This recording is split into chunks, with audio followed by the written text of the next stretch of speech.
Hey guys, it's Ben here from the Fibreglass Factory. Today I'm going to be taking you through how to repair a bumper bar.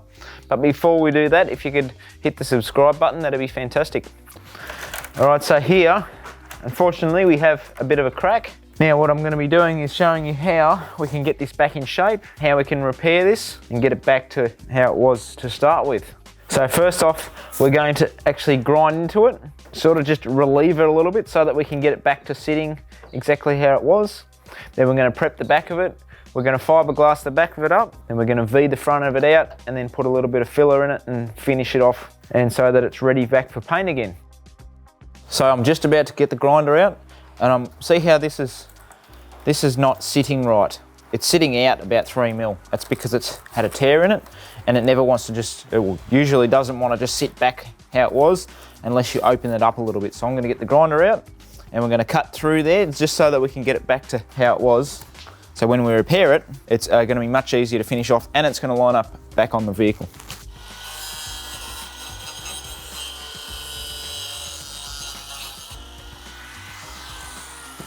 That's all it took. Now we can get it to sit flush again. Next thing we're going to do is we're going to stitch it back together with something. So I'm going to be using the hot glue gun and I'm going to cut a little bit of fiberglass scrap, which I'm going to stitch over the top. If you didn't have a hot glue gun, you could use body filler and something, a bit of timber or something. You could even screw a piece of timber over the top. Just want to hold it in position so that when we fiberglass it, it's not going to move anywhere. This is going to be our stitch. Because it's longer than the piece, I can hold it down flat. It's going to hold it nice and square and straight, which is exactly what we want. A few dobs of hot glue. If you had the opportunity, I might even put this back on the car and just make sure that it's sitting how it should be. That'll go off pretty fast. 2 cold surfaces. Next thing we're going to do, we're going to flip it over. We're going to address the backside. This is where we want to prepare the backside for fiberglass work. So I have myself an angle grinder here with the flap wheel. This will be perfect for the job. So I've done 2 things here. I have ground out the damaged glass. We've still got a tiny bit of damage there, but we're going to grind the outside as well once it's gone off. And I've also prepped around it as well, taken the top off it because there's wax that comes to the surface when using fiberglass. We grind the top of it so that it sticks really well and adheres. You've got both mechanical adhesion and chemical adhesion, which is fantastic. I'm going to be putting 2 layers of 450 gram mat over the top of this one. And we're looking to go past it 1 inch to 2 inches. 2 layers of 450 is probably thicker than what the original bar was. It's going to be quite a bit stronger than how it started. You could get away with probably 1 layer on the inside and 1 layer on the outside if you want it to be the same as what it was when manufactured. Just wetting it out properly, making sure there's no dry glass. If you've got sunshine where you are, then you could put it out in the sun once it's done. That'll make it go off a bit quicker. Should be good. You don't want it to go off too slow. The resin starts to drain and you end up with air in it. Or you just have to keep going over it every 15-20 minutes. I'd go over it if it's going off really slow, just to bring it back up to how it should be when it goes off. Okay, there we go. Okay, so here it is. It's gone off. It's nice and hard, and it's going to be nice and strong. We're just about to flip this over, and then we'll work on the other side.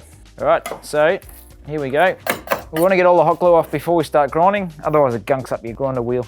Okay, we're ready to V this side out and fiberglass this side. You could get away with just V'ing it and filling it. That's how I was taught by a panel beater to do it, but you're going to get a stronger job if you fiberglass it as well. So that's what we're going to do today.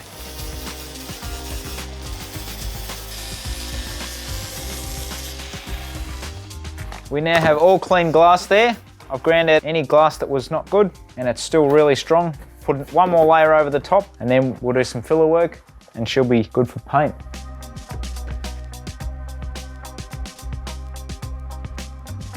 So here we are, we've fiberglassed over the inside, we've fiberglassed over the outside, and now we're just about to grind this back so we can get it just a little bit below level, and then we can just put a little bit of filler over it, get it back into shape, and then we're good to send it off to the painters or paint it ourselves, whatever happens. All right, just gonna mask up and then do some grinding.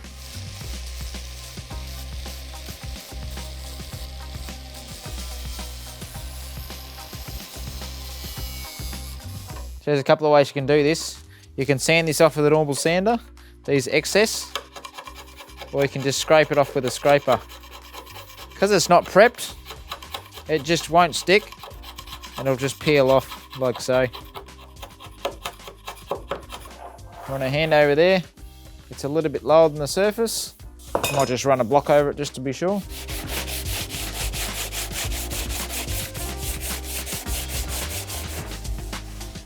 All right, that's looking good. I'm just gonna mix up some filler.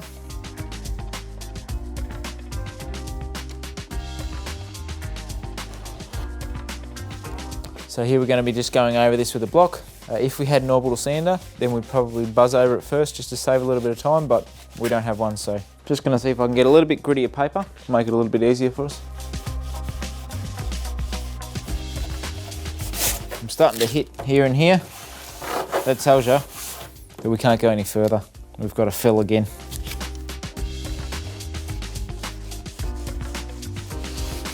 It's starting to feel pretty good.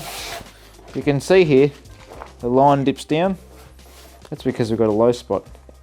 If we didn't have that low spot, the line would continue through. Nice. We need to fill again and then we'll sand again. Well, here we are. We're at the end of our time.